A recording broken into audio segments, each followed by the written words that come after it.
రాయలసీమలో నడుస్తుంటే ఒక బోండాలమ్మే ఆవిడ చెప్పింది, నా 2 పిల్లలు ఉన్నారు, వాళ్ళకి ఉద్యోగాలు కావాలని కోరుకుంటున్నాను, నేను పథకాలు కావాలని కోరుకోవట్లేదు. లేకపోతే నీళ్లు సాగునీటి ప్రాజెక్టులు అక్కడ నీళ్లు లేక అల్లాడిపోవడం చూసి కంటతడి వచ్చింది.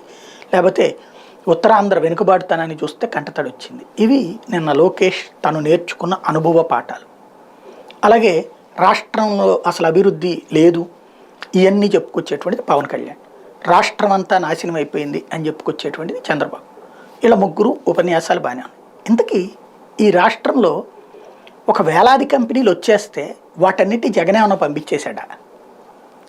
ఇది చంద్రబాబు చెప్పాల్సి ఉంది. ఎందుకని రాలేదు ఆంధ్రప్రదేశ్కి సుదీర్ఘకాలం నుంచి కంపెనీలు? అంటే ఆల్రెడీ ఉన్నాయే. విశాఖపట్నంలో ఉన్న కంపెనీలు ఎక్కడికి పోయినాయి? తిరుపతిలో వచ్చిన కంపెనీలు ఎక్కడికి పోయినాయి? కొత్తగా వస్తున్నటువంటి అదానీలు అంబానీలు ఎక్కడికి పోతున్నారు? గుజరాత్లో కూడా పెట్టనంత పెట్టుబడులు ఆంధ్రాలో పెట్టుబడి పెడుతున్నాడు అదాని. మరి ఆంధ్రాకి ప్రయోజనమా నష్టమా? ఎవరిని మోసం చేస్తున్నట్టు? పోతే పవన్ కళ్యాణ్ రాష్ట్రం వెనకబడిపోతుంది, పరుగులు పెట్టించాలి. ఎలా? రాష్ట్రం ఏ రంగంలో వెనుకబడుతుంది? విద్యారంగంలో మన ప్రభుత్వ పాఠశాలలు బాగుపడితే వెనకబడుతుందా? లేకపోతే కనుక చదువుకుంటున్నటువంటి వాళ్ళకి ఫీజులు ఇస్తుంటే వెనకబడుతుందా? ఏది గవర్నమెంట్ ఫీజులు కట్టడం ద్వారా? అట్లాగే ప్రతి పల్లెకి హాస్పిటల్లో రావడం వల్ల నాశనం అయిపోతుందా? ఎవరు వెనుకబడుతున్నారు? కార్పొరేట్ విద్యా సంస్థలు, కార్పొరేట్ ఆసుపత్రులు వెనకబడుతున్నాయి ఖచ్చితంగా. ఎందుకంటే వాళ్ళు మన దగ్గర ఆ వసతి లేకుండా, ప్రభుత్వ పాఠశాల లేకుండా చూస్తే, లేదా అక్కడ వసతి బాగోపోతే సచ్చినట్టు వెళ్ళి ప్రైవేట్ స్కూల్లో ప్రైవేట్ కాలేజీలో చేర్పిస్తాం.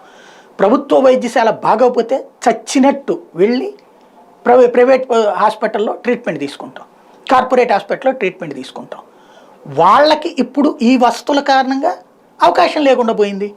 అప్పుడు వెనకబడింది ప్రజలా లేకపోతే ఆయా సంస్థలా? ఇది రాష్ట్రానికి వెనుకబాట, ప్రజలకు వెనుకబాట?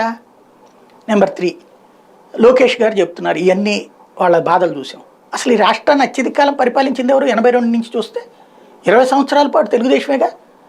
కాంగ్రెస్ పార్టీ 15 సంవత్సరాలు పరిపాలించింది. మధ్యలో 10 ఏళ్ళు ఏది రాజశేఖర రెడ్డి తర్వాత 10 ఏళ్ళు, అంతకుముందు ఒక 5 ఏళ్ళు పరిపాలించింది 89 నుంచి 94 దాకా. మిగతా టైం అంతా కూడా తెలుగుదేశమే కదా పరిపాలించింది. విభజిత ఆంధ్రప్రదేశ్ని పరిపాలించింది కూడా చంద్రబాబు నాయుడే కదా. కుప్పంకే కృష్ణ నీళ్ళు ఎందుకు రాలేదు? రాయలసీమకి నీళ్ళు ఎందుకు రాలేదు? రాజశేఖర రెడ్డి ప్రారంభించిన ప్రాజెక్టులే లేకపోతే అసలు రాయలసీమ బతికేంటి? ఇవన్నిటికీ పాపం ఎవరిది? పోనీ చంద్రబాబు మొన్న వచ్చిన 5 ఏళ్లలో ఏ రాయలసీమ ప్రాజెక్టు పూర్తి చేశారు? మరి ఇప్పుడు వచ్చి ఏం చేస్తారు? 20 ఏళ్లలో చేయలేంది 5 ఏళ్లలో చేసేస్తారా మళ్ళీ? ఇవి కదా ఆలోచించాల్సింది, ప్రశ్నించాల్సింది. బట్ చర్చ అటు కాకుండా సినిమాల్లో డైలాగులతో నడుస్తోంది.